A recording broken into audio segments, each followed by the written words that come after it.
میں آپ کو یاد کرا دوں سائفر ہوتا کیا ہے. ایک خفیہ جو کمیونیکیشن ہوتی ہے, خفیہ جو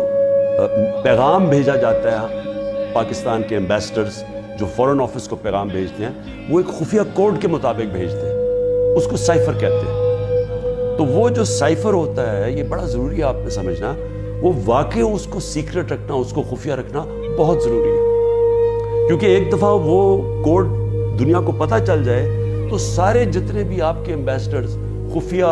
میسیجز بھیج رہے ہوتے ہیں فورن آفس باہر کی دنیا سے, وہ سارے پبلک ہو جائیں گے, جس طرح وکی لیکس کے اندر پبلک ہو گئے تھے. یاد رکھیں وکی لیکس میں امریکن ایمبیسڈر جو ڈاکیومنٹس بھیجتے تھے, جو کمیونیکیشن بھیجتے تھے اپنے اسٹیٹ ڈپارٹمنٹ کو, وہ سارے پبلک ہو گئے تھے. اور اس میں کئی انکشاف ہوئے جس میں دیکھنے والے جو پاکستان کے اندر ہمارے سیاستدان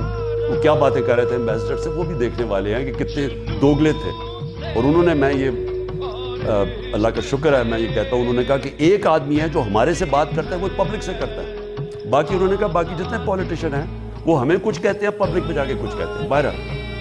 تو وہ سائفر کو سیکرٹ رکھنا بڑا اہم ہے. تو کیا عمران خان نے وہ جو سائفر جو کوڈ تھی اس کو پبلک کیا؟ اب یہ آپ سمجھیں کہ جو سائفر آتا ہے فورن آفس کے اندر وہ کبھی کسی کے پاس نہیں جاتا, وہ صرف فورن آفس میں رہتا ہے, وہ چوری نہیں ہو سکتا, وہ فورن آفس میں پڑا ہوتا ہے. جو ہمارے پاس آتا ہے اور جس میں پرائم منسٹر,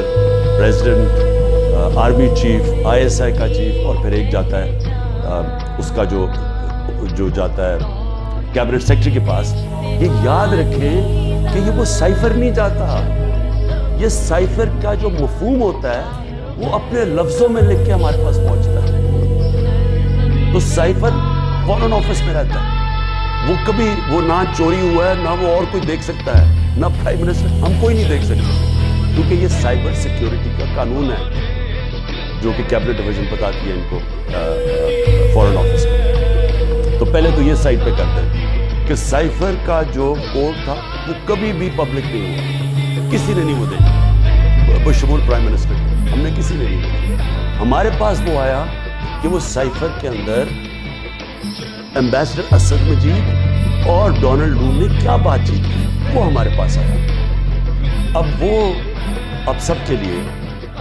وہ میں نے بڑے احتیاط سے اس کو جب میرے سامنے آیا تو بڑے ہم نے احتیاط کی. کیا کیا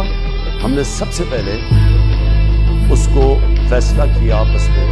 کہ ہم یہ پبلک میں ابھی اس کے اوپر بات نہیں کریں گے, کیونکہ OIC کی کانفرنس تھی پاکستان میں 22 اور 23 مارچ کو, تو سائفر آ چکا تھا 6 مارچ کا.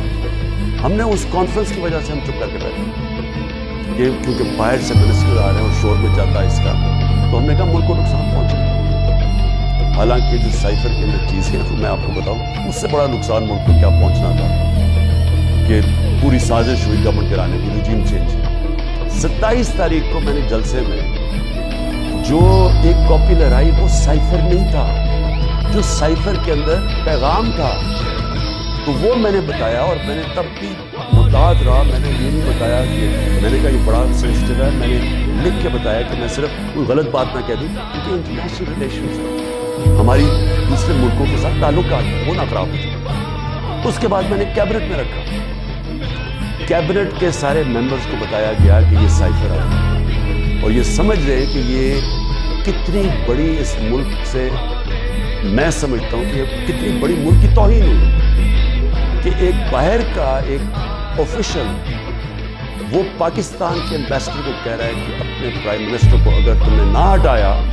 ووٹ آف نو کانفیڈنس, جو پھر سے میں یاد کرا دوں کہ ابھی آئی نہیں تھی, تو پاکستان کے لیے مشکلات ہوں, اور اگر اس کو ہٹا دیا تو سب کچھ معاف ہو جائے گا. یہ تھا سائفر. اور جو ایمبیسڈر تھے, پھر سے میں آپ کو بتا دوں, اسد مجید, انہوں نے لکھا اس میں کہ میرے خیال میں تمہیں اس کے امریکہ کے خلاف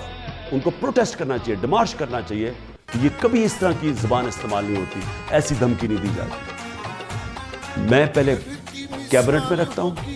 پھر 28 مارچ کو نیشنل سیکیورٹی کاؤنسل میں رکھتا ہوں, اور وہ نیشنل سیکیورٹی کاؤنسل میں سارے سروس چیف ہوتے ہیں,